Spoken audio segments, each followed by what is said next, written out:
നിങ്ങൾ മതവിശ്വാസം എന്ന് പറഞ്ഞാൽ അത് മതവിശ്വാസികൾക്ക് മാത്രമുള്ളതല്ല, എത്തിസ്റ്റുകൾക്കും ബാധകമാണ്. അതറിയില്ലേ? ആണ്. അപ്പൊ നിങ്ങൾ അന്ധമായി വിശ്വസിക്കുന്നു എന്തില്? എത്തിസ്റ്റില്. അങ്ങനെയൊന്നുമില്ല. പിന്നെന്തുകൊണ്ടാണ് മതം പറയാൻ പേടി? എങ്ങനെ പ്രോഗ്രസീവ് ആയിട്ടുള്ള സൊസൈറ്റി ആവാ? അവൻ ജീവിച്ച് വളരുന്നതിനനുസരിച്ചല്ലേ. അപ്പൊ ഇന്ന് ജനിക്കുന്ന കൊച്ചിനും അതിനുള്ള അവസരം കൊടുക്കണ്ടേ?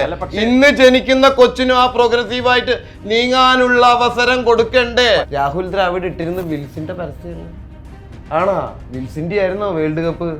എന്നിട്ട് ഇപ്പൊ റൺഔട്ട് ആവുന്ന കൊണ്ട് കാര്യണ്ടാ? ഒരു ജനതേനെ മുഴുവൻ വിൽസ് വലിപ്പിച്ചില്ലേ? റിലേഷൻഷിപ്പുകളെ എങ്ങനെയാണ് നോക്കിക്കാണുന്നത്? തീരുമാനം എടുക്കേണ്ടത് അവൻ തന്നെയാണ്. കാരണം അവന് അതിനുള്ള എല്ലാ ഇതുണ്ട്. മെച്ചൂരിറ്റി ഇല്ല.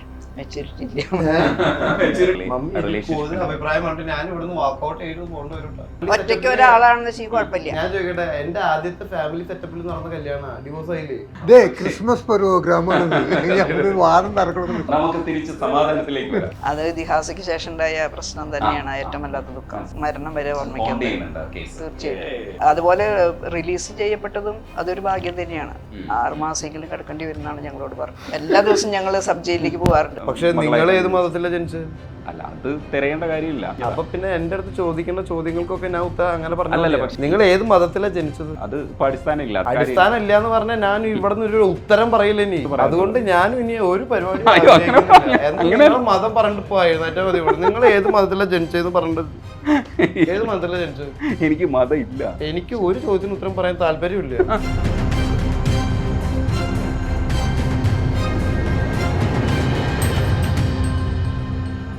ക്രിസ്മസ് ആഘോഷിക്കാൻ വേണ്ടിയിട്ട് നമുക്ക് വേണ്ടപ്പെട്ട ഒരാളുടെ അടുത്തേക്കാണ് വന്നിട്ടുള്ളത്. നമുക്ക് വേണ്ടിയിട്ട് റെഡിയായി നിൽപ്പുണ്ട്. ഇതാരാണെന്ന് നമുക്ക് പ്രത്യേകിച്ച് പരിചയപ്പെടുന്നുണ്ട്. Hi, hello. അടിപൊളി. തിരക്കിന്റെ ഇടയിൽ ക്രിസ്മസ് ആഘോഷിക്കാൻ വീട്ടിൽ വന്ന് നിൽക്കുകയാണ് എന്ന് വേണം മനസ്സിലാക്കാൻ. തിരക്കിന്റെ ഇടയിലല്ല, അധികം ഇല്ലാത്തത് കൊണ്ട് ക്രിസ്മസ് ആഘോഷിക്കാൻ വീട്ടിൽ പെട്ട് നിൽക്കുക. അല്ല, ഈ ലൈറ്റും സെറ്റപ്പും ഒക്കെ അറേഞ്ച്മെന്റ് ഒക്കെ ഇതൊക്കെ ഡാഡി ചെയ്യണം. ഡാഡിയാണ് ഇവിടെ സാധാരണ പുൽക്കൂട്ട് ഉണ്ടാക്കലും ക്രിസ്മസ് ട്രീ ഉണ്ടാക്കലും ലൈറ്റ് ഇടലും ഒക്കെ ചെയ്യല്. അല്ല, ചെറുപ്പത്തിൽ ഷൈൻ കൂടുതലായിരുന്നു അതിനകത്ത്. വലുപ്പത്തിൽ തന്നെ ഡാഡി ചെയ്യണത്. അപ്പൊ പിന്നെ ചെറുപ്പത്തിൽ ഞാൻ ചെയ്തിട്ടില്ല എന്നുള്ളത് ഉറപ്പല്ലേ? ചെറുപ്പത്തിൽ നമ്മള് സഹായിക്കായിരുന്നു. ഇപ്പൊ അതും ഇല്ല. ഇപ്പൊ സഹായവും ഇല്ല. ഇപ്പൊ ഈ പുൽക്കൂടൊക്കെ റെഡിമെയ്ഡ് അല്ലേ? ഈ ക്രിസ്മസ് ട്രീ റെഡിമെയ്ഡ് ആയിരുന്നു. പണ്ട് നമ്മൾ ഏതെങ്കിലും കോൺവെന്റ് സിസ്റ്റർമാരെ കോൺവെന്റിൽ വന്നിട്ട് ഏതെങ്കിലും ഇതിന് ഭാഗമുള്ള ക്രിസ്മസ് ട്രീക്ക് ഭാഗമുള്ള ഏതെങ്കിലും മരങ്ങൾ ഉണ്ടാവും, അല്ലെങ്കിൽ കൊമ്പുകൾ, അത് വെട്ടി ഡാഡി മമ്മി പറഞ്ഞിട്ടുണ്ടാവും. അപ്പൊ നമ്മൾ ചെന്ന് അവര് വെട്ടി വെച്ചിട്ടുണ്ടാവും, നമ്മൾ എടുത്ത് കൊണ്ടുവന്ന് വെച്ച്. അന്നൊരു കടലാസ് റിബൺ ഇല്ലേ? അന്ന് കടലാസ് റിബണും ബലൂണായിരുന്നു. ഇപ്പൊ എല്ലാം റെഡിമെയ്ഡാ. എല്ലാം റെഡിമെയ്ഡാ. ഈ അപ്പൂപ്പനും ഇത് മാത്രമാണ് നമ്മൾ വാങ്ങിയിരുന്നുള്ളൂ. ഈ രൂപങ്ങൾ അത് നമുക്ക് വീട്ടിലുണ്ടാക്കാൻ പറ്റില്ല. നമ്മൾ ഉണ്ണിയേശുവിന്റെ മാത്രം ഇന്ന് രാത്രി പള്ളിയിൽ പോയി വന്നിട്ടേ വെക്കുള്ളൂ. ബാക്കി എല്ലാവരുടെയും വെക്കും.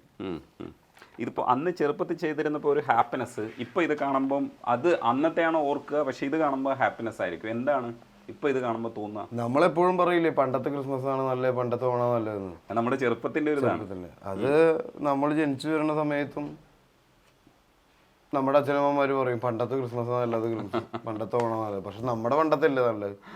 അപ്പൊ എല്ലാവരുടെയും പണ്ടത്തെ നല്ലത്. അപ്പൊ എല്ലാ കാലത്തെ ക്രിസ്മസും നല്ലതാണ്, ഓണവും നല്ലതാണ്, റംസാനും നല്ലതാണ്. പെങ്ങളുടെ പിള്ളേരുണ്ട്, അവരിപ്പൊ കാറ്റസത്തിന് പോയിക്കുക, അവര് വരും. അപ്പൊ അവർക്ക് ഇതൊക്കെ കാണുമ്പോ രസമാണ്. ഏയ് ഫ്രാങ്കോയാ, ഫ്രാങ്കോ ഇവിടെ? ഫ്രാങ്കോ എത്ര നേരമായി വെയിറ്റ് ചെയ്യണു? ഗോ കാർട്ടിങ്ങിന് പോണ്ടേ? ഈ വെയിലത്ത് കളിക്കാൻ പറ്റുമോ?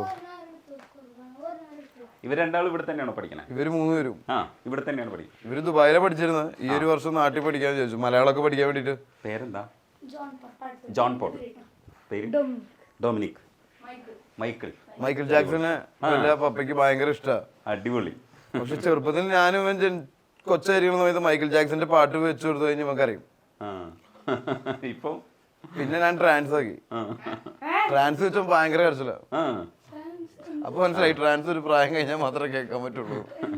ട്രാൻസ് എന്ന് പറഞ്ഞൊരു സോങ്. ഏത് ട്രാൻസ്ജെൻഡർ എന്ന് വിചാരിച്ചു?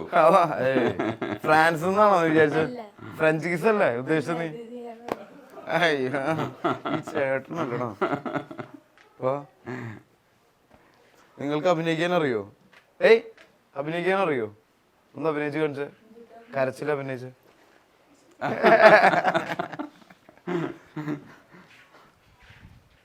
വാ സുണ്ടബേ.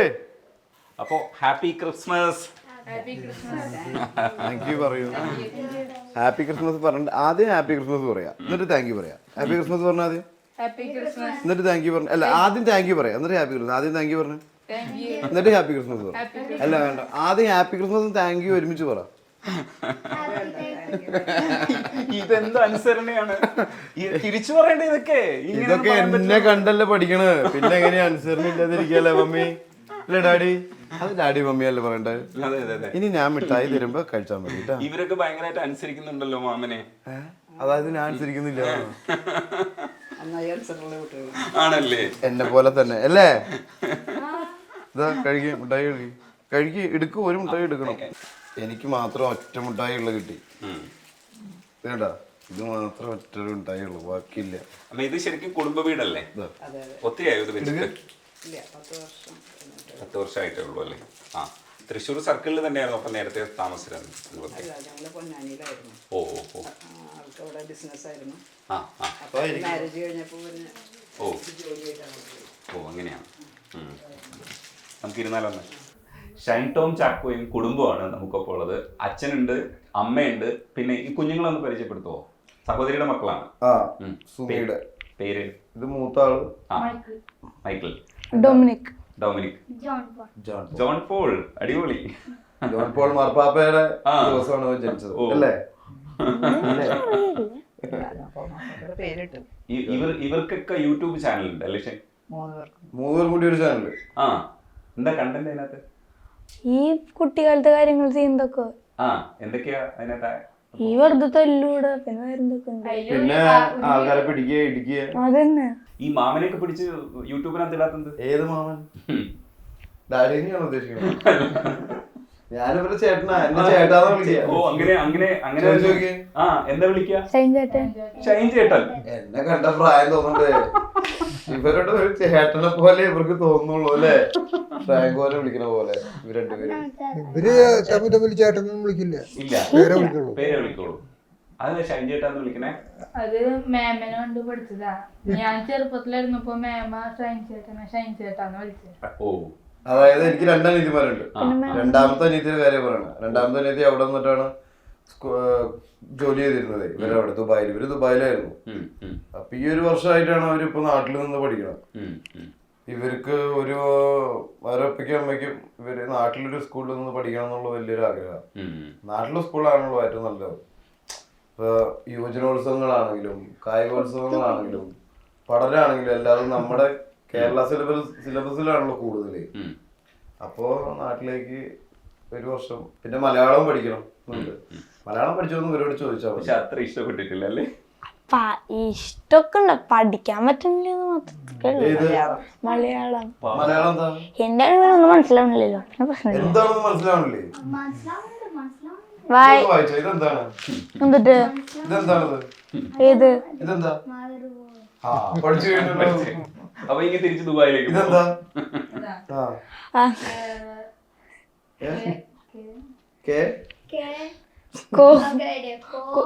കോയ. ആ, കേസ് എടുത്തു. അതെടുത്തു. ഒരു 2014 കേസ് എടുത്തിട്ടുണ്ട് ഓൾറെഡി. 2015. ഇതെന്താ? കൂലി. ഇത് പണി. ആ, പണിക്കൂലി. 9ാം ക്ലാസ്സിലാണ് എന്നെ മലയാളം പഠിക്കാനായിട്ട് ഇംഗ്ലീഷ് മീഡിയത്തിൽ നിന്ന് മലയാളം മീഡിയത്തിലേക്ക് ആയി. കാരണം 9ാം ക്ലാസ് വരെ പഠിച്ചിട്ടും മലയാളം പഠിക്കാതെ ഞാൻ വളർന്നിട്ട് ഒരു കാര്യമില്ലല്ലോ. കാരണം മലയാളം ഒരു സെന്റൻസ് പോലും എനിക്ക് അക്ഷരത്തില്ലാതെ എഴുതാറിയില്ലായിരുന്നു. അങ്ങനെ ഇംഗ്ലീഷ് മീഡിയത്തിൽ പഠിച്ചത് കൊണ്ട് ഇംഗ്ലീഷും അറിയില്ല.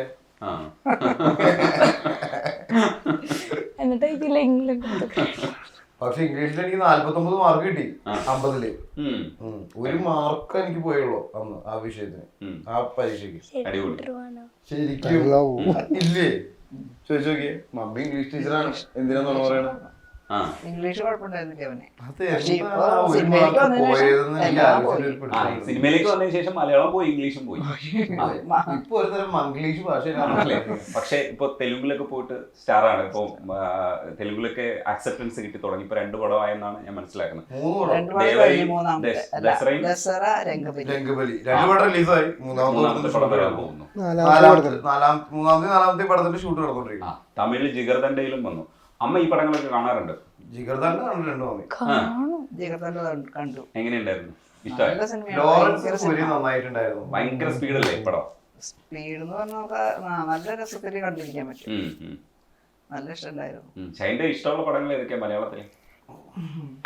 ഇതിഹാസ ആ, ഒരുവിധ അത് എല്ലാ break. സിനിമകളും ഇവരോട് ആദ്യത്തെ ഗദ്ദാമ ആ, എല്ലാ സിനിമകളും എനിക്ക് ഇഷ്ടമാണ്. ഇഷ്ടാണ്. ആ. ഏതാ പടം? തല്ലുമുല്ല. അടിപൊളി ഗ്രാൻഡ് പടമാണ്. പിള്ളേർക്കൊക്കെ തല്ലുമാല. ആ, എനിക്ക് മിന്നൽ മുരളി. തല്ലുമല, പിന്നെ ഭീഷ്മപർവ്വം. ഭീഷ്മപർവ്വം. ഭീഷ്മപർവ്വത്തിലെ നടപ്പ് സ്റ്റൈലല്ലേ? ഭയങ്കര ഫാൻസ് അല്ലേ ഇതിന്? അല്ല അപ്പൊ പാന്റ് ഷർട്ട് ഇൻ ചെയ്തിട്ട് ഷൂ ഇടാൻ നടക്കണം മനസ്സിലായില്ലേ? സ്റ്റൈൽ ആവണെങ്കിൽ നിനക്ക് ഏതാ ഇഷ്ടം? ഭീഷ്മപർവം പിന്നെ തല്ലുമല തല്ലുമാല. ആ കുറുപ്പും ഭീഷ്മപർവം. കുറുപ്പിൽ ബീഡി വലിയൊക്കെ രസമുണ്ടല്ലേ? അടിപൊളി ക്യാരക്ടർ. എനിക്ക് രസമുണ്ടോ? ബീഡി വലിയല്ലേ രസം? ക്യാരക്ടർ രസമായിരുന്നു അല്ലേ? കുറുപ്പും ഭീഷ്മപർവം അത്ര രസം. പക്ഷെ വിജയ് ഫാനാണ്. ബീസ്റ്റ് ഇഷ്ടമാണോ? വിജയ് ഫാൻ എന്ന് പറഞ്ഞു കഴിഞ്ഞാൽ വിജയുടെ കടുത്ത ആരാധന. ആ, പക്ഷേ മറ്റേ തൂക്കിക്കൊണ്ടു പോകുന്ന ട്രോളായി. അതെനിക്കറിയാം. കണ്ടോ? അത് ആർക്ക് കിട്ടേണ്ട ട്രോളാ? ട്രോള. എനിക്കല്ലല്ലോ, പുള്ളിക്ക് കിട്ടേണ്ട ട്രോളായിരുന്നു. ഞാനത് ഏറ്റു പറഞ്ഞു അല്ലേ? അല്ലെ, ഈ ഇപ്പൊ കിട്ടുന്ന ഒരു സ്റ്റാർഡം ഉണ്ട് ഷൈൻ്റെ. അത് കാണുമ്പോ സന്തോഷമല്ലേ തോന്നുക?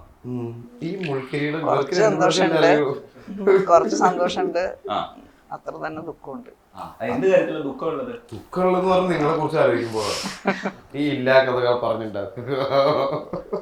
അത് ഇതിഹാസയ്ക്ക് ശേഷം ഉണ്ടായ പ്രശ്നം തന്നെയാണ് ഏറ്റവും വല്ലാത്ത ദുഃഖം. അത് ഇത്ര വലിയ ദുഃഖിക്കേണ്ട കാര്യമൊന്നുമില്ല. ആദ്യത്തെ അത് കേസാണ്. എന്നും നമുക്ക് മരണം വരെ ഓർമ്മിക്കാൻ ഹോണ്ട് പറ്റും. ചെയ്യുന്നുണ്ട് കേസ്. തീർച്ചയായും. കാരണം ഇല്ലാത്തൊരു, നമുക്കിനി പറയാൻ പറ്റില്ല, ഇപ്പോഴും കേസ് കഴിഞ്ഞിട്ടില്ല. എന്താ കേസ് അറിയോ? എടുത്തടിച്ചതുപോലെയുള്ള ഒരു, ഞങ്ങൾ അറിഞ്ഞിട്ടുണ്ടായിരുന്നില്ല. സാധാരണ ഒരു കേസിൽ ഒരാൾ പിടിക്കപ്പെട്ടാൽ വീട്ടുകാരെ അറിയിക്കേണ്ട ഒരു സാമാന്യ മര്യാദ പോലും ഉണ്ടായിട്ടില്ല. വീട്ടുകാരെ ഇവര് അറിയിക്കുന്നുണ്ടല്ലോ ചാനൽ വഴി. ചാനലിൽ ഞങ്ങൾ കണ്ടപ്പോഴാണ് 10 മണിക്ക് അങ്ങനെയൊക്കെയല്ലോ ഇവിടുത്തെ മര്യാദകള്. അതിന്റെ മര്യാദകളൊന്നും നമ്മൾ പ്രതീക്ഷിക്കേണ്ട കാര്യമില്ലല്ലോ. ആ സിനിമയിലൂടെ തന്നെ പിള്ളേർക്ക് എല്ലാം അറിയട്ടോ. വളരെ വലിയൊരു സങ്കടം ഞങ്ങളുടെ കുടുംബത്തിന്, ഞങ്ങൾക്ക് ഇത് മാത്രമല്ല. എല്ലാ ഇതിലും വലിയ സങ്കടങ്ങളുള്ള കുടുംബമുണ്ട്. നമ്മുടെ രാജ്യം ഭരിച്ചിരുന്ന രാജീവ് ഗാന്ധിയുടെ ഫാമിലി അല്ലേ? അവര് അമ്മൂമ്മ വെടിയേറ്റ് മരിച്ചു. അത് അച്ഛനെ ബോംബിട്ട് കൊന്നു. ഇത് ചെയ്തതൊക്കെ അമ്മയാണെന്ന് പറഞ്ഞ ആ പിഞ്ചു കുഞ്ഞുങ്ങൾ വളർന്നില്ലേ ഇപ്പോഴും? അങ്ങനെ എല്ലാ നേതാക്കന്മാരുടെ വീട്ടിലും ഇതിനേക്കാളും ഒരുപാട് പ്രശ്നങ്ങൾ ഉണ്ടാവുന്നില്ലേ? ഇല്ലേ രാഷ്ട്രീയത്തില്? അത് വെച്ച് നോക്കുമ്പോ സിനിമാക്കാർക്ക് അധികം പ്രശ്നങ്ങളൊന്നും ഇല്ലല്ലോ. ഇല്ല, പ്രശ്നമുണ്ട്.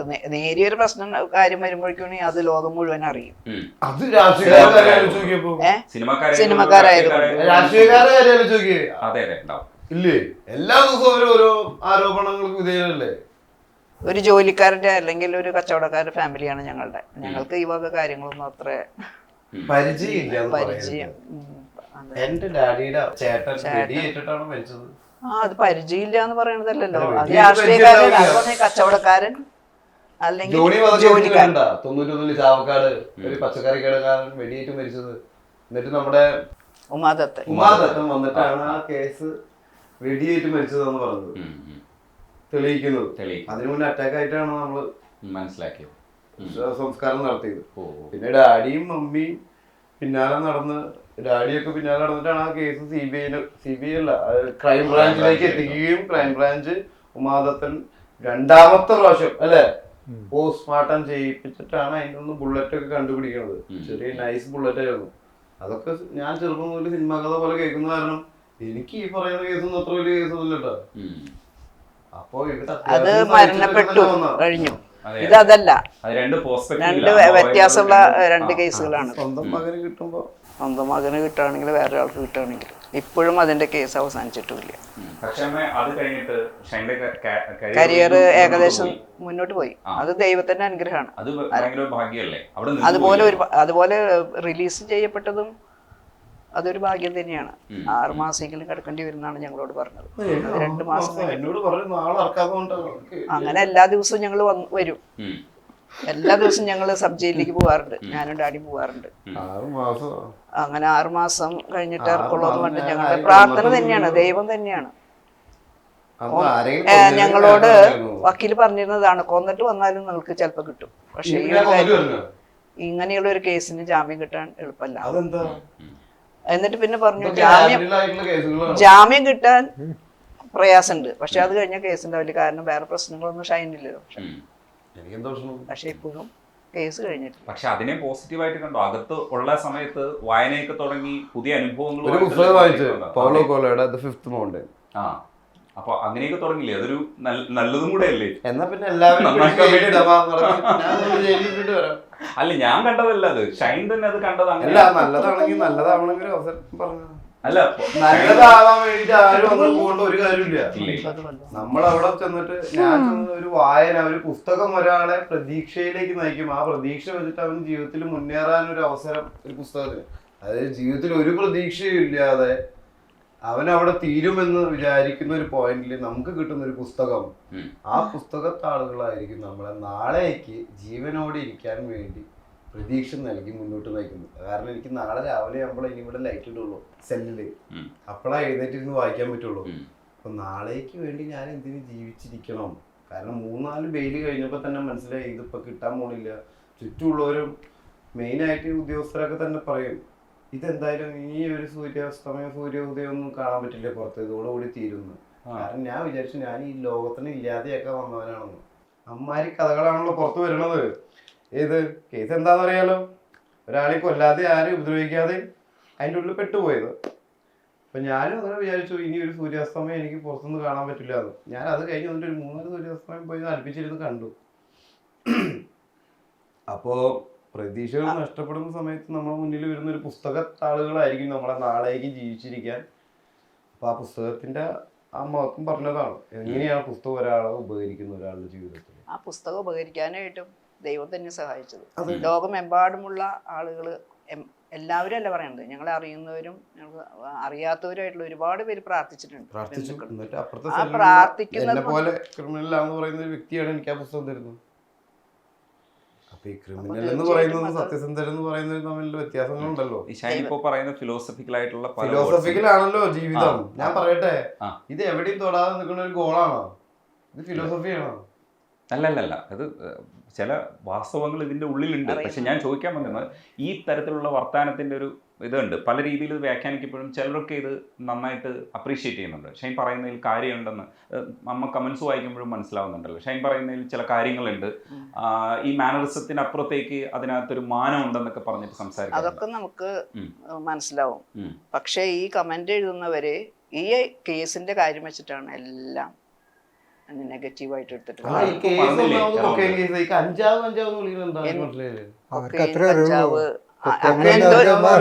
അല്ല, ചിലർ വിചാരിക്കുന്ന കഞ്ചാവില് പിടിക്കപ്പെട്ടിട്ടെന്നാണ് വിചാരിക്കുന്നത്. അപ്പൊ എല്ലാവരും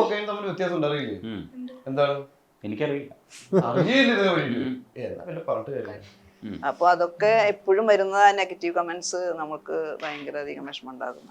ഒരിക്കൽ ഒരാളെ ഒന്നുമില്ലാത്തതിന്റെ പേരിൽ കള്ളനാക്കിയിട്ട്, ഇപ്പൊ ജിൻബാൽജിന്റെ ഒക്കെ കഥ അങ്ങനെയുള്ളതാണ്.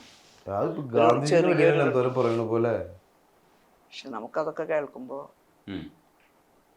എത്ര നന്നായിട്ടുണ്ടെങ്കിലും പറയും, അങ്ങനെ തന്നെ നന്നായി അഭിനയിച്ചാലും പറയും, നെഗറ്റീവ് കമന്റ്സ് ഇങ്ങനെ വരും. ഈ 9 കൊല്ലം മുൻപത്തെ ഈ പ്രശ്നങ്ങൾ. അല്ല, പക്ഷെ പൊതുവിൽ നിരൂപകരൊക്കെ ഷൈനെ നന്നായിട്ടാണ് പറയുന്നത്. നിരൂപണം പറഞ്ഞവർക്ക് വിവരമില്ലാണ്ടാണ് പറയണത്. അല്ല, കുമാരിയില് ധ്രുവന്റെ കഥാപാത്രം, അതിനെക്കുറിച്ച് വിമർശനം ഉണ്ടായിരുന്നു. ആ കഥാപാത്രം എന്താണ്, തുടക്കത്തിൽ എന്താന്നുള്ളത് ഇവരെ ആരും കണ്ടിട്ടില്ല. ആരെങ്കിലും എന്തെങ്കിലും പറഞ്ഞു, അതിനെ ഏറ്റുപിടിച്ച് പറഞ്ഞു സംസാരം ക്ലിയർ അല്ല എന്ന്. അത് കഞ്ചാവ് അടിച്ചിട്ടാണ് സംസാരം ക്ലിയർ അല്ലാത്തത്. ആ ക്യാരക്ടർ ബുദ്ധിയില്ലാത്തൊരു സാധനമാണ്.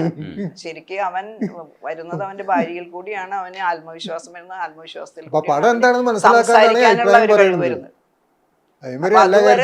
പറയുന്നത്. സംസാരം ക്ലിയർ അല്ല. ശരിക്കും ആ ട്രാൻസ്ഫോർമേഷൻ ആണ് ആളുകൾക്ക് മനസ്സിലാവേണ്ടത്. പഴയ ധ്രുവനിൽ നിന്നും പുതിയ ധ്രുവനിലേക്കുള്ള ട്രാൻസ്ഫർമേഷൻ. അപ്പൊ ഒരാൾ പറഞ്ഞു സംസാരം ക്ലിയർ അല്ലാന്ന്, അപ്പൊ എല്ലാവരും ആ ഏറ്റുപിടിച്ചു. സിനിമ ഏറ്റവും നല്ലതാണ് അവന്റെ കരിയറിൽ.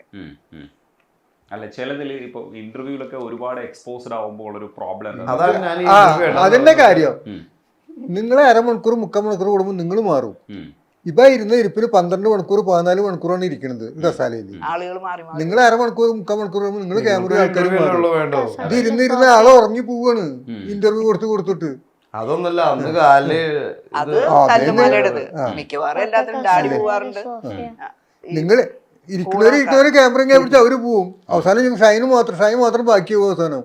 ആ 10-20 ഇന്റർവ്യൂ ആരെങ്കിലും ഉണ്ടാവും. ഇല്ല, അവസാനത്തെ ആൾ കഴിഞ്ഞാൽ അവരും പോവും, പിന്നെ നീ മാത്രം ബാക്കിയാവും. 10-25 പേര് കൂടി റൂമിലേക്കാണ് കയറാണ്. എന്നിട്ട് ഒരാൾ ഇരിക്കുന്ന കസാലയമേ തന്നെ ഇരിക്കുക, മറ്റൊരു മാറി മാറി പോവുക. എന്നിട്ട് അവരെന്നെ പറയും ഷൈൻ ഇരുന്ന് ഉറങ്ങിപ്പോയി. അത് കഞ്ചാവാണ്. ഈ ചെയ്തവരെന്നെയാണ് ഇതൊക്കെ എഴുതി ഉണ്ടാക്കുന്നത്. പിന്നെ ഇതെങ്ങനെ വിറ്റ് പോണ്? ഇതിനൊരു രസമൊക്കെ വേണ്ടല്ലേ? പുളിയൊക്കെ. അതെ അതെ. അല്ല ആ രസം ഒറിജിനലി ഉണ്ടാക്കണല്ലേ ശരിക്കും സത്യത്തില് ഉണ്ടാക്കുന്നതാ ഉണ്ടായി വരുന്നത് ആക്ച്വലി. ആ അമ്മ ഷൈൻ്റെ റിലേഷൻഷിപ്പുകളെ എങ്ങനെയാണ് നോക്കി കാണുന്നത്? എങ്ങനെയൊക്കെ ആയിരിക്കും? ഷൈൻ എല്ലാവരോടും പെട്ടെന്ന് മിങ്കിൾ ചെയ്യുന്ന ഒരാളാണ്. അത് കാരണം എനിക്ക് 1ാം ക്ലാസ് മുതൽ റിലേഷൻഷിപ്സ് ഉണ്ട്. അതിപ്പോ ഇത് എല്ലാ കുട്ടികൾക്കും ഉണ്ടാവും. അടുത്തടുത്തുള്ള അല്ല ഇവരോടൊക്കെ ചോദിക്കുക റിലേഷൻഷിപ്സ് ഉണ്ടോ? ഇവൻ എത്ര ഉണ്ടെന്ന് ചോദിക്കും മിനിമം. ഇവൻ പറയും എത്ര ഉണ്ട് പറഞ്ഞോ, എണ്ണം പറഞ്ഞോ, ധൈര്യത്തോടെ പറയടാ. എത്ര ഗേൾ ഫ്രണ്ട്സ് എനിക്കില്ല, ക്ലാസ്സിലെ കുട്ടികളോട് പറഞ്ഞു എനിക്ക് 500 ഉണ്ട്. 500 ഉണ്ടെന്നല്ലേ? ഇല്ലെങ്കിലും ഇല്ലെങ്കിലും എക്സാജറേറ്റ് ചെയ്ത് പറയണ്ട. അമ്മ എങ്ങനെയാണ് അതിന്റെ ഒരു പെർസ്പെക്റ്റീവ് എന്ന് അറിയാൻ വേണ്ടിയിട്ടാണ് ചോദിക്കുന്നത്. അല്ല കുഴപ്പമില്ലാത്തതാണ്. നമുക്കൊരു വ്യക്തിനെ ഇഷ്ടപ്പെടുന്ന ഘടകങ്ങൾ എന്താണ്, ഇഷ്ടപ്പെടാത്ത ഘടകങ്ങൾ എന്താന്നുള്ളത് ആ വ്യക്തികൾക്കല്ലേ പറയാൻ പറ്റുള്ളൂ. പക്ഷെ ഒരു ഫാമിലി ഒറ്റയ്ക്ക് ഒരാളാണെന്ന് വെച്ചാൽ കുഴപ്പമില്ല. ഞാൻ ചോദിക്കട്ടെ, എന്റെ ആദ്യത്തെ ഫാമിലി സെറ്റപ്പിൽ നടന്ന കല്യാണ ഡിവോഴ്സ് ആയില്ലേ? ഫാമിലി സെറ്റപ്പിൽ നടക്കുന്ന വിവാഹങ്ങളാണ് ഏറ്റവും കൂടുതൽ മോചന കേസുകളായിട്ട് വരുന്നത്. അല്ലാത്തതും വരുന്നുണ്ട്. എല്ലാത്തും വരുന്നുണ്ട്. എല്ലാത്തിലും എന്തായാലും വരില്ലേ? ഭയങ്കര പെർഫെക്റ്റ് ആയിട്ടുള്ള ഒരു കല്യാണവും നടന്നിട്ടുണ്ട് ലോകത്ത്. അങ്ങനെ ഉണ്ടെങ്കിൽ നമ്മുടെ അപ്പനും അമ്മയും മാത്രമല്ല നടന്നിട്ടുള്ളൂ. കാരണം ഇവരാണ് ഇപ്പൊ ഏറ്റവും കൂടുതൽ വർഷങ്ങളായിട്ട് ജീവിക്കുന്നത്, നമ്മുടെ മുന്നത്തെ തലമുറ. കാരണം അന്ന് വിവാഹമോചനങ്ങൾ ഇല്ല, അതെന്തോ ഭയങ്കര പ്രശ്നമായിരുന്നു. പക്ഷെ 2 വ്യക്തികൾക്ക് ഇഷ്ടമല്ല, മുന്നോട്ട് പോകാൻ പറ്റൂല എന്ന് തോന്നുമ്പോ വലിയ പാർട്ടി തന്നെ പിളർന്നു പോകുന്നില്ലേ? രാജ്യങ്ങൾ വരെ പിളർന്നിട്ടല്ലേ പോയേ നമ്മുടെ ഇവിടെ. എന്തുകൊണ്ടാ എല്ലാതും ഒരു ഭൂമിയിൽ എങ്ങനെ ഇത്ര അധികം രാജ്യങ്ങൾ തന്നെ ഉണ്ടാവണമെന്ന് അതിർത്തി വെച്ചിട്ട്? അതിർത്തിയില് പട്ടാളക്കാരെ തോക്കും പിടിച്ച് നിർത്തിയിരിക്കുക അല്ലേ? അപ്പൊ ഒരു ഭൂമിയിൽ ഒരു ഗ്രഹത്തിൽ തന്നെ ഇത്രയധികം എതിർപ്പുകളും ശത്രുതകളും ഉണ്ടാവുന്നില്ലേ? അപ്പൊ പിന്നെ 2 വ്യക്തികളിൽ എന്തായാലും ഉണ്ടാവില്ലേ? 2 വ്യക്തികളിൽ ഉണ്ടാവുന്ന പ്രശ്നമല്ലേ യുദ്ധങ്ങളിൽ തന്നെ വന്ന് അവസാനിക്കുന്നത് അല്ലേ? ഇതിനൊക്കെയല്ലേ നമ്മൾ പഠനം എന്ന് പറയണത്. ഞാൻ സോഷ്യൽ സ്റ്റഡീസിൽ പഠിച്ചിട്ടുണ്ട്. ഓരോ വിപ്ലവങ്ങളും ഉണ്ടാവുന്നത് 2 വ്യക്തികൾ തമ്മിലുള്ള പ്രശ്നങ്ങളിൽ നിന്നാണ് അല്ലേ? മാർക്ക് കിട്ടാൻ വെറുതെ പഠിച്ചിട്ട് എഴുതിയിട്ട് കാര്യമില്ല. ഇതൊക്കെ എപ്പോഴും നമ്മൾ ജീവിതത്തിൽ ആലോചിച്ച് നോക്കണം. ഈ എല്ലാ ചോദ്യങ്ങൾക്കും ഇങ്ങനെ തന്നെ മറുപടി പറയുന്നത് എന്താ ഷൈൻ? അല്ലെങ്കിൽ വേറൊരാൾ കയറി മറുപടി പറയാൻ അവസരം കൊടുത്താൽ പിന്നെ നമ്മൾ തകർന്നു പോകില്ലേ? അമ്മ ഇപ്പൊ അത് ട്വിസ്റ്റ് ചെയ്ത് ഫിലോസഫിക്കലായിട്ട് പറഞ്ഞത് കേട്ടില്ലേ? അപ്പൊ അങ്ങനെയൊക്കെ ട്വിസ്റ്റ് ചെയ്ത് പോകുമ്പോഴത്തേക്ക് അമ്മ പിടിച്ചു നിർത്തി വർത്താനം പറയുമോ? കാരണം ഞാൻ വക്കീലാവണമെന്നായിരുന്നു മമ്മിയുടെ ആഗ്രഹം. ഞാൻ വക്കീലല്ലേ ആവുള്ളൂ. എനിക്ക് പ്രാക്ടിക്കലായിട്ട് ആ കേസിന്റെ സമയത്ത് കുറച്ച് നോളജും കൂടി കിട്ടി. ഇരുന്നിട്ടുള്ള പരിചയം, എക്സ്പീരിയൻസ്. ഞാനൊരു കേസ് കാരണം പണ്ട് മമ്മൂക്കാടെ വേഷം കണ്ട ഒരാൾ വക്കീലാവാൻ ആഗ്രഹിക്കില്ലേ? തീർച്ചയായിട്ടും. അത് കഴിഞ്ഞ് ഞാൻ കളക്ടർ ആവാൻ ആഗ്രഹിച്ചു. പിന്നെ മമ്മിക്ക് മനസ്സിലായി അഭിനയിക്കാനുള്ള ആഗ്രഹമാണ്. പിന്നെ പോലീസ് വേഷം കണ്ടപ്പോ പോലീസുകാർ, അമരം കണ്ടപ്പോ മുക്കുവനാവാൻ ആഗ്രഹിച്ചു. അതുകൊണ്ട് മുക്കുവനാക്കുവോ? ആരെങ്കിലും ആക്കുവോ? അപ്പൊ അഭിനേതാവാനുള്ള ഇഷ്ടമല്ലായിരുന്നു. ഇങ്ങനെയൊക്കെ അഭിപ്രായം പറഞ്ഞ് ടെസ്റ്റ് ചെയ്ത് പോകുമ്പോഴേ ഇല്ലെങ്കിൽ നിലനിൽപ്പില്ല ഒരു മനുഷ്യന്. പിടിച്ചേർത്ത് വർത്താനം പറയാം. അമ്മ എങ്ങനെയാ വർത്താനം പറയാ? പിന്നെ ഞാൻ അങ്ങോട്ട് ഇറങ്ങി പോകും. വഴക്കുണ്ടായ ഞാൻ ഇറങ്ങി പോകും വീട്ടിൽ നിന്ന്. നമ്മള് ഇന്ത്യ വാക്കൗട്ടൊക്കെ ചെയ്യാറില്ലേ? ഇല്ലേ? അവൻ എത്രയായാലും എന്താ പറയാ, വീട്ടിനോടും ഞങ്ങളോടൊക്കെ വളരെയധികം സ്നേഹമുള്ളതാണ്. തിരിച്ചെത്താതിരിക്കില്ല. അങ്ങനെ ഒരു ബോധ്യമുണ്ട്. ഓരോ പ്രാവശ്യം ഉണ്ടാവുന്നതും ഞങ്ങളെ സംബന്ധിച്ചിടത്തോളം ഓരോ പ്രാവശ്യം ക്രിസ്മസ് വരുന്നത് ഒരു ബോണസ് ആയിട്ടാണ്. അടുത്ത വർഷം നമ്മൾ ഉണ്ടാവുമെന്ന് അറിയില്ല. അതുകൊണ്ട് ക്രിസ്മസ് മാക്സിമം ആഘോഷിക്കാൻ ഞങ്ങളുടെ ആഗ്രഹം. ഈ ക്രിസ്മസിന് ഇപ്പോ തിരക്കുകൾക്കിടയിലും ഷൈൻ വന്നല്ലോ. ഷൈൻ ഇപ്രാവശ്യം ഉണ്ട്. ഇപ്പോൾ 2-3 ക്രിസ്മസ് ഒന്നും ഉണ്ടായിട്ടില്ല. അപ്പോൾ ഇപ്രാവശ്യം കുറച്ച് സന്തോഷമുണ്ട്. പെൺകുട്ടികൾ, താഴെയുള്ള പെൺകുട്ടി ശരിക്കും പറഞ്ഞാൽ അവരുടെ ആദ്യത്തെ ക്രിസ്മസ് ആണ് അത്. ഞങ്ങളുടെ കൂടിയാണ് വേണ്ടത്. പക്ഷെ അപ്പോൾ അവർക്ക് അവന് ലീവില്ലാത്തതുകൊണ്ട്. പിന്നെ ഇവിടെയാണെങ്കിൽ ഇന്നും പ്രശ്നങ്ങളാണ്. ഞാൻ കാരണം ഞാൻ പ്രശ്നങ്ങൾ ഉണ്ടാക്കുന്നതിൽ മഹാകേമനാണ്. അത് കുറച്ച് നാളായിട്ട് തുടങ്ങിയിട്ട്. മറ്റത് പ്രശ്നം സോൾവ് ചെയ്യുന്ന ആളായിരുന്നു. ആര്? ഞാനാ? എനിക്ക് വീട്ടിലെന്തെങ്കിലും ഉണ്ടെന്ന് വെച്ചെങ്കിൽ നമുക്ക് അതിന് ഒരു ശാന്തമായിട്ട് തീരുമാനം എടുക്കും. ബാക്കിയുള്ളവരുടെ പ്രശ്നത്തിൽ നമുക്ക് ശാന്തമായിട്ട് തീരുമാനം എടുക്കാലോ. നമ്മുടെ പ്രശ്നം വരുമ്പോഴാണല്ലോ. ഷെയ്ൻ പറയുന്ന തീരുമാനത്തോടാണ് എനിക്ക് കൂടുതൽ യോജിച്ച് നിൽക്കാൻ പറയുന്നത്. അത് ഷെയ്ന്റെ തീരുമാനമല്ലേ എന്നുള്ളതാണ്. അത് ഷൈൻ തന്നെ തീരുമാനിക്കേണ്ടതല്ലേ, വ്യക്തിപരമല്ലേ? കൂടുതൽ അഭിപ്രായമായിട്ട് ഞാൻ ഇവിടുന്ന് വാക്കൗട്ട് ചെയ്ത് കൊണ്ടുവരും. അല്ല, തീരുമാനം എടുക്കേണ്ടത് അവൻ തന്നെയാണ്. കാരണം അവന് അതിനുള്ള എല്ലാ ഇതുണ്ട്. മെച്ചൂരിറ്റി ഇല്ല. മെച്ചൂരിറ്റി ഇല്ലാതെ അപ്പൊ തഗ് പഠിച്ചു. മെച്ചൂരിറ്റി ഇല്ലാതെ കുഞ്ഞുങ്ങളെ പോലെ ആവണം എന്ന് പറഞ്ഞൊരു വ്യക്തിയാണ് ആരാണ്? പുള്ളിയുടെ ജന്മദിനവും പുള്ളിയുടെ സഭയിലുമാണ് ഞാൻ വളർന്നത് അല്ലേ, പുള്ളിയുടെ ഫോളോ ചെയ്തിട്ടുള്ളത്. അപ്പൊ അവിടെ മെച്ചൂരിറ്റി ഇല്ലായ്മയാണ് ഒരു കുഞ്ഞുങ്ങളെ പോലെ ആവണമെന്നാണ്. കുഞ്ഞുങ്ങളെ പോലെ ആവണമെന്ന് പറഞ്ഞാൽ മെച്ചൂരിറ്റി ഇല്ലാതിരിക്കും. അത് ആൾക്കാരെ അങ്ങനെ ആൾക്കാരെ തല്ലിക്കൊല്ലണ കാര്യമില്ല. ആൾക്കാരെ എല്ലാവരും ഒരേപോലെ കാണണം നമ്മള്. അതെ അതെ, ആ ഒരു നിഷ്കളങ്കത കാണിക്കണമെന്നുള്ളതാണ്. അപ്പോ ആളുകളെ ചൂസ് ചെയ്യാൻ തുടങ്ങുമ്പോഴാണോ മെച്ചൂരിറ്റി തുടങ്ങുന്നത്? അപ്പോഴാണോ നമ്മുടെ കളങ്കം തുടങ്ങുന്നത് അല്ലേ? ഒരു വ്യക്തിയെ എന്തിന് ചൂസ് ചെയ്യണം അനലൈസ് ചെയ്ത് തുടങ്ങുന്ന സമയം മുതലേ നമുക്ക് മെച്യൂരിറ്റി ആയി തുടങ്ങി. അപ്പൊ അവിടെയാണ് കളങ്കം തുടങ്ങുന്നത്. ആദ്യ പാപം ഉണ്ടാവുന്നത് എന്തുകൊണ്ടാണ്? ഒരു ആഗ്രഹത്തിന് മുകളിലാണ് അല്ലേ? എനിക്ക് ദൈവത്തെ പോലെ ആകണം എന്നുള്ള ആഗ്രഹത്തിന് പോലെയാണ് അവൻ ആപ്പിൾ വാങ്ങുന്നതും കഴിക്കുന്നതും അല്ലേ? ഇതിനൊക്കെ ഇങ്ങനെയും പറയാല്ലേ? ഇതിനൊക്കെ ഇങ്ങനെ പറയാം. ഈ ഇടയ്ക്കിടയ്ക്ക് കോട്ട് ചെയ്യാറുണ്ടല്ലോ. ഇടയ്ക്ക് ഭയങ്കര ഒരു കോട്ടെന്ന് പറയുന്നത് ബൈബിൾ അല്ലല്ലോ, കള്ളാണല്ലോ കൂടുതൽ മൂവ് ചെയ്യുന്നതെന്ന് പറഞ്ഞിട്ടുണ്ടായിരുന്നു. നമ്മുടെ നാട്ടിലാണ് ഏറ്റവും കൂടുതൽ കള്ള് വിറ്റ് പോകുന്നത്. അപ്പൊ നമ്മുടെ ഇവിടുത്തെ ആൾക്കാർക്ക് ഏറ്റവും കൂടുതൽ ഇഷ്ടമായതാണ് കള്ളല്ലേ. അപ്പൊ കള്ള് മോശമാണെന്ന് ഞാൻ പറഞ്ഞിട്ടില്ല. ഏറ്റവും കൂടുതൽ വിറ്റ് പോകുന്നത് ബൈബിൾ അല്ലല്ലോ കള്ളാണെന്നാണ്. കള്ള് മോശമാണെന്ന് ഞാൻ പറഞ്ഞു. മോശമല്ലേ? മോശമാണെങ്കിൽ നമ്മുടെ ഗവൺമെന്റ് അങ്ങനെ ചെയ്യാൻ പാടും. നിങ്ങളത് ചെയ്യാൻ പാടും. ലീഗൽ മദ്യം, ലീഗൽ ഡ്രഗ് ആണെന്ന് പറഞ്ഞിട്ട്. അപ്പൊ നിങ്ങളെല്ലാവരും ലോകം നശിക്കാൻ വേണ്ടി പ്രയത്നിക്കുന്ന ആൾക്കാരാണോ? ആണോ? ഇവിടത്തെ എല്ലാ മാധ്യമ സ്ഥാപനങ്ങളും കള്ളും സിഗരറ്റും പരസ്യം ചെയ്തിട്ടില്ലേ? ഇല്ല എന്ന് പറയാൻ പറ്റുമോ? ഞാൻ കണ്ടിട്ടുണ്ട് പത്രങ്ങളിലും മാഗസിനുകൾ. ഇല്ല എന്ന് പറയാൻ പറ്റുമോ നിങ്ങൾക്ക്? അപ്പൊ ഇവിടുത്തെ കുട്ടികൾ അഡിക്റ്റഡ് ആവുന്നത് ആ പരസ്യം കണ്ടിട്ടാണോ? Happy life made for each other, വിൽസിന്റെ പരസ്യമാണ്. ഈ പറയുന്ന ദ്രാവിഡ് ഇല്ലേ, രാഹുൽ ഗാന്ധി എന്ന് പറഞ്ഞതിന്റെ കളിയാക്കി രാഹുൽ ദ്രാവിഡ് ഇട്ടിരുന്ന വിൽസിന്റെ പരസ്യമാണ്. ആണോ? വിൽസിന്റെ ആയിരുന്നോ വേൾഡ് കപ്പ്? എന്നിട്ട് ഇപ്പൊ റൺഔട്ട് ആവുന്നതുകൊണ്ട് കാര്യണ്ടാ? ഒരു ജനതയെ മുഴുവൻ വിൽസ് വലിപ്പിച്ചില്ലേ? അല്ല, എല്ലാവരും വലിച്ചില്ല. എല്ലാവരും വലിച്ചില്ല. വലിപ്പിക്കാൻ പ്രേരിപ്പിക്കുന്നതാണോ പരസ്യം? തീർച്ചയായിട്ടും. അപ്പൊ ഇവിടെ എല്ലാവരും ആ ക്രൈമില് ഉത്തരവാദികളല്ലേ? എല്ലാവരും അതിന്റെ പങ്ക് പറ്റിയിട്ടുണ്ടല്ലോ. പിന്നെ മദ്യവും സിഗരറ്റും തുടങ്ങാൻ വേണ്ടി മാത്രം പരസ്യം ചെയ്യണ്ടോ? പിന്നെ നോ സ്മോക്കിംഗ് എന്ന് പറയുന്നതാണ് അതിന്റെ പരസ്യം. അല്ല, അതും ചെയ്യണം. അത് നോ സ്മോക്കിംഗ് എന്ന് പറയുന്നതാണ് പിന്നെ അതിന്റെ പരസ്യം. ചില തുടർച്ചകളൊക്കെ മാറ്റണമെങ്കിൽ എല്ലാ മനുഷ്യന്മാർക്കും അതിനുള്ള അവസരം കൊടുക്കണ്ടേ? ഈ ജനിച്ചു വരുന്ന എല്ലാ പിള്ളേർക്കും തെറ്റ് ചെയ്യാനുള്ള അവസരം കൊടുക്കുവോ? അപ്പൊ നമ്മൾ തിരിച്ചു ചോദിച്ചാ, ഇപ്പോഴത്തെ യുവാക്കൾ തിരിച്ചു ചോദിച്ചാ മിണ്ടാതിരിക്കേണ്ട വരുന്ന ഒരു മെച്യൂരിറ്റി ഉള്ളോ ഇതിന് മുന്നിലുള്ളൂ. തുടർന്നിട്ട് അതിനെ ചോദിക്കുകയാണെങ്കിൽ അന്ന് ഉണ്ടാക്കിയ കാശൊക്കെ ഭൂമിയിലേക്ക് തിരിച്ചിടാൻ പറ്റുമോ ഇവർക്ക്? പറ്റുമോ? അപ്പൊ പിന്നെ വലിയ വാചകം അടിക്കാൻ നിൽക്കരുത്. ഒഴുക്കിനെതിരെ നീന്തുന്നത് ഇപ്പോഴത്തെ ചെറുപ്പക്കാര്. ഇതൊക്കെ ഉണ്ടായിട്ടും ഇതൊന്നും വേണ്ടാന്ന് വെച്ച് മുന്നോട്ട് പോകുന്നത്. ഇന്ന് ഇല്ലീഗലാക്കി വെക്കുന്ന എല്ലാ സാധനങ്ങളും ഒരു കാലത്ത് ലീഗലായിരുന്ന.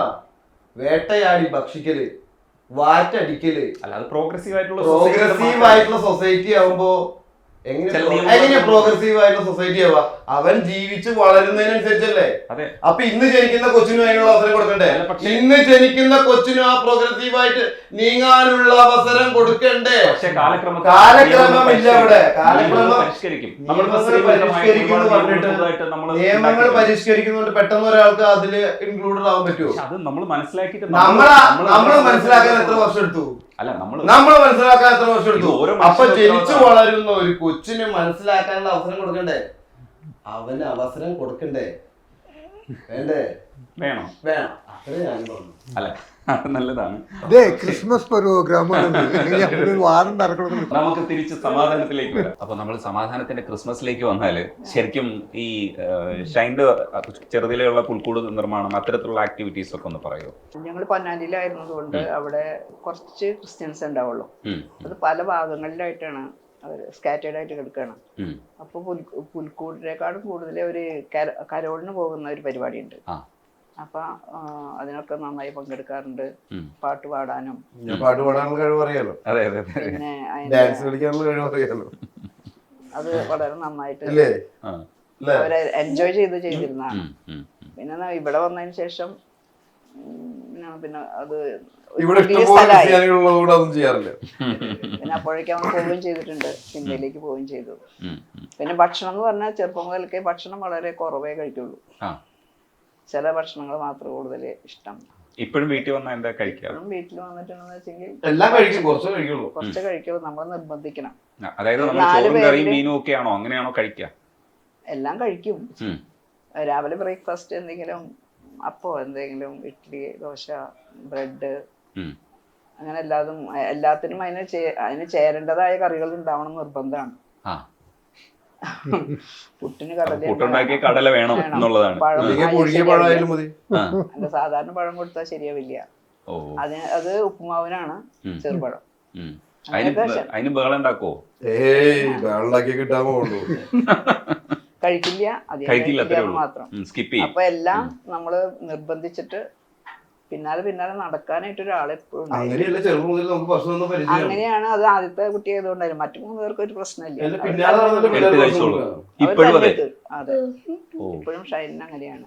പിന്നെ ക്രിസ്മസ് ആകുമ്പോൾ ഞങ്ങളുടെ പ്രത്യേകത എന്ന് പറഞ്ഞൊരു കള്ളൊഴിച്ചിട്ടുള്ള ഒരു വട്ടയപ്പം ഉണ്ടാക്കുന്ന ഒരു പരിപാടി.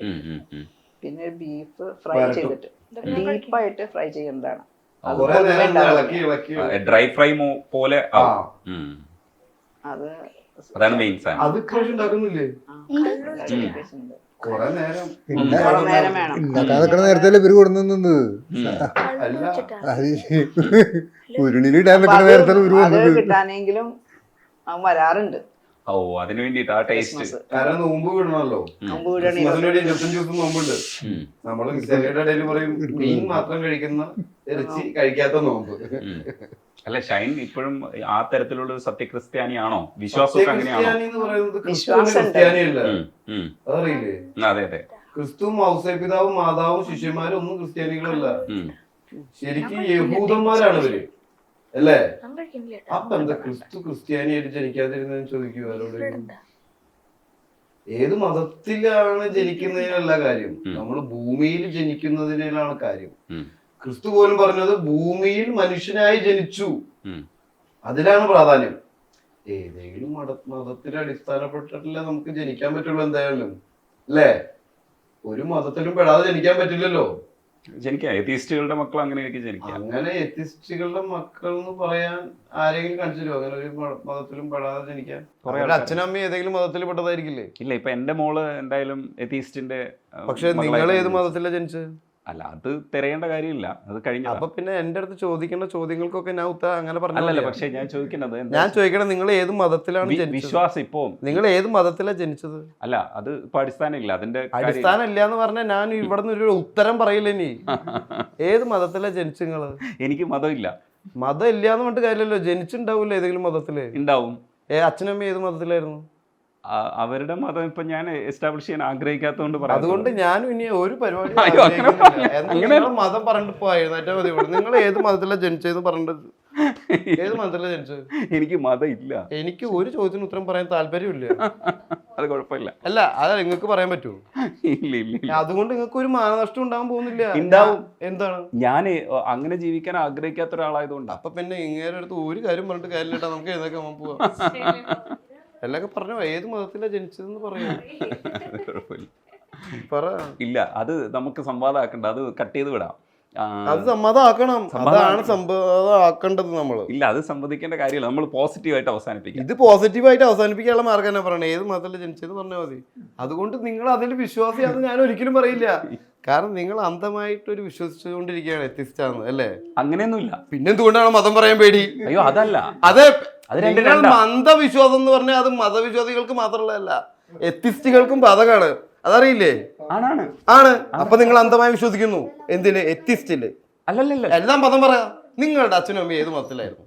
അതല്ല. അപ്പൊ എത്തിസ്റ്റുകളോട് ഞാൻ അന്ധമായിട്ട് വിശ്വസിക്കുന്ന ആരോടും ഞാൻ സംസാരിക്കാൻ, അന്ധമായ വിശ്വാസമാണത്. അല്ല, ചിലപ്പോ അവര് രണ്ടുപേരും 2 മതത്തിലാവും, അതോ കിടന്നു പോളിസിയാ. ഏത് പോളിസി? നമ്മളിപ്പോ ചില പോളിസി ചെയ്തിട്ടില്ല. ഞാനൊരു പോളിസി എടുത്തിട്ടുണ്ട്, എന്നറിയോ? അല്ല, ഞാൻ ഭയങ്കര അന്ധമായിട്ട് വിശ്വസിക്കുന്നവരായിട്ട് സംസാരിക്കാറേ ഇല്ല. അല്ല, ഞാനിപ്പോ ബീഫും ചിക്കനും ഒന്നും കഴിക്കാത്ത ഒരു പോളിസി ഡിസിഷൻ ആണ്. അതേപോലെ ഒരു പോളിസി ഡിസിഷൻ ആണ്. അങ്ങനെ പല പോളിസീസും എടുത്തു കഴിഞ്ഞാൽ നമ്മുടെ ജീവിതം മുന്നോട്ട് പോവോ? കുറച്ചൊക്കെ പോവോ? ചില കാര്യങ്ങൾ. എന്റെ കാര്യം പോവില്ല. കാരണം എന്താണെന്ന് വെച്ച് കഴിഞ്ഞാൽ ഞാൻ ജനിക്കുമ്പോൾ ഭൂമിയിൽ ഏതെങ്കിലും മതത്തിൽ അടിസ്ഥാനപ്പെട്ടിട്ടുള്ള ആളായിട്ടാണ് ജനിക്കുന്നത്. ഇപ്പോഴും അതിൽ തന്നെ അങ്ങനെയാണോ വിശ്വസിക്കണെന്നാ ചോദിക്കണേ? എന്താ അതില് വിശ്വസിക്കുന്നതുകൊണ്ട് എന്തെങ്കിലും പ്രശ്നമുണ്ടോ? ഇല്ല ഇല്ല, അത് അങ്ങനെ തന്നെ തുടരുന്നുണ്ടോ? അതിൽ തന്നെയാണോ വിശ്വസിക്കുന്നതെന്ന് ചോദിച്ചു കഴിഞ്ഞാൽ അത് വിശ്വസിക്കേണ്ടതാണ്. ഷൈൻ സംസാരിക്കുന്ന സമയത്ത് ഫിലോസഫിക്കലായിട്ട് സംസാരിക്കുന്ന ഒരാളാണ് ക്രിസ്തു. ആണാ? ആണാണ്. അപ്പൊ ക്രിസ്തുവിൽ വിശ്വസിക്കുന്ന ആളാണെന്ന് പറയുന്നതുകൊണ്ട് പ്രശ്നമുണ്ടോ? ഇല്ല. അതുകൊണ്ട് ക്രിസ്ത്യാനിയാവോ അയാള്? ഇല്ല. അപ്പൊ പറഞ്ഞു വരുന്നത് സഭാവിശ്വാസി അല്ല എന്നുള്ള. സഭാവിശ്വാസം അല്ലല്ലോ പറഞ്ഞിട്ടുള്ളത് ക്രിസ്തു. അല്ല, ക്രിസ്തുവിനെ വിശ്വസിക്കുക, അല്ലെങ്കിൽ ക്രിസ്തുവിന്റെ അനുയായികൾ. എനിക്ക് ആൻസർ കിട്ടിയാ? കിട്ടി. അപ്പൊ ഞാൻ നേരത്തെ ചോദിച്ച ചോദ്യത്തിന് നിങ്ങൾ പേടിച്ചിട്ട് ഉത്തരം പറയാതിരുന്നത് നിങ്ങളുടെ ഒരു തരം അന്ധമായ വിശ്വാസം കൊണ്ടാണെന്ന് ഞാൻ പറഞ്ഞു കഴിഞ്ഞാൽ അത് വളരെയധികം ശരിയല്ല. നമ്മളെല്ലാം ഒരേ ആളുകളാണെങ്കിൽ അന്ധമായിട്ട് വിശ്വാസം കൊണ്ട് ഞാൻ പറയും ഞാൻ ക്രിസ്ത്യാനി ആയിട്ടാണ് ജനിച്ചത്, അല്ലേ? ഏതെങ്കിലും ഒരു മതത്തിൽ അടിസ്ഥാനപ്പെട്ടല്ലേ നമുക്ക് ജനിക്കാൻ പറ്റുള്ളൂ. അങ്ങനെ അല്ലാതെ ഇപ്പൊ ജനിക്കാന്നാണ് ഞാൻ പറഞ്ഞു വന്നത്. ഇപ്പൊ ജനിക്കാം, പക്ഷെ ഞാൻ ജനിച്ച സമയത്ത് പറ്റില്ലായിരുന്നു. ഇല്ല. അപ്പൊ ഞാൻ അങ്ങനെ തന്നെയല്ലേ പറയുള്ളൂ. അത്രേ ഉള്ളൂ. അതാണ്. പിന്നെയും നമ്മൾ പിന്നിലേക്ക് നമ്മുടെ അപ്പാപ്പന്മാരെ തെരഞ്ഞു പോയി അവർക്ക് ഏതെങ്കിലും ഒരു വിശ്വാസം ഉണ്ടാവില്ലേ? ആ ക്രിസ്തു ഉണ്ടായ സമയത്ത് യഹൂദ മതത്തിലാണ് ക്രിസ്തു ജനിച്ചത്. ക്രിസ്തു എന്താ പഠിപ്പിച്ചത്? എല്ലാവരെയും തന്നെ പോലെ കാണാനും സ്നേഹിക്കാനും. അതിലെന്തെങ്കിലും വ്യത്യാസം വരുമോ? ഇല്ല. അതാണ് വേണ്ടത് നമുക്ക്. അതല്ലേ വേണ്ടത്. അപ്പോ ഹിന്ദുവിനെ ആണെങ്കിലും മുസ്ലിമിനെ ആണെങ്കിലും ബുദ്ധനെ ആണെങ്കിലും എല്ലാവരും ഒരേപോലെ തന്നെ കാണണ്ടേ? കണ്ടേ പറ്റൂ. അത് കാണാതെ ഇരിക്കുമ്പോഴല്ലേ ക്രിസ്തുവിനെതിരെയുള്ള പ്രവർത്തനമാവുള്ളൂ, അല്ലേ? അപ്പൊ പിന്നെ ഞാൻ ക്രിസ്ത്യാനിയാണോ എന്ന് ചോദിക്കുന്നതിൽ അർത്ഥം ഉണ്ടാകും. അല്ല, അതുകൊണ്ടാണ് അങ്ങനെ എടുത്തു ചോദിച്ചത്. ഏത്? അതായത് ഒരു വിശ്വാസ പ്രമാണങ്ങളിൽ വിശ്വസിക്കുന്ന ക്രിസ്ത്യാനിയെയും ഞാൻ അതേപോലെ തന്നെ സ്നേഹിക്കണ്ട. അപ്പോ വേണം. അവരെ നിഷേധിക്കുമ്പോഴും ഞാൻ ക്രിസ്തുവിനെതിരെ തന്നെയല്ലേ കുറ്റം ചെയ്യണം? ഒരു തരത്തിലാണ്, അല്ലേ? അപ്പൊ ആരും കുറ്റം പറയാതിരിക്കണ്ടേ? വേണ്ടേ? അപ്പൊ നിങ്ങൾ പറഞ്ഞാണോ ഞാൻ പറഞ്ഞാണോ ശരി? രണ്ടും ശരിയാണ്. കാര്യങ്ങൾ തുറന്നു പറയുന്നത് മമ്മൂക്കയ്ക്ക് എപ്പോഴും ഇഷ്ടമുള്ളത്. പക്ഷെ നമുക്കങ്ങനെ തുറന്നു പറയാൻ പറ്റില്ലല്ലോ. ശിവൻ കൂളായിട്ട് പറയും, മമ്മൂക്കയ്ക്ക് അത് ഇഷ്ടമാണ്. മമ്മൂക്ക വളരെ ചെറിയ കുട്ടീനെ പോലെ അനുസരിക്കണം കാണുമ്പോൾ എനിക്ക് ഒരു ഡയറക്ടർക്ക് അതാണ് വേണ്ടത്. പിന്നെ ഇവിടെയാണെങ്കിൽ എന്നും പ്രശ്നങ്ങളാണ് ഞാൻ കാരണം. ഞാൻ പ്രശ്നങ്ങൾ ഉണ്ടാക്കുന്നതിൽ മഹാഖേമനാണ്. വഴക്കൊക്കെ ചിലപ്പോൾ വഴക്കുണ്ടായാൽ ഞാൻ ഇറങ്ങി പോകും വീട്ടിൽ നിന്ന്. അവൻ എത്രയായാലും എന്താ പറയാ, വീട്ടിനോടും ഞങ്ങളോടൊക്കെ വളരെയധികം സ്നേഹമുള്ളതാണ്. തിരിച്ചെത്താതിരിക്കില്ല.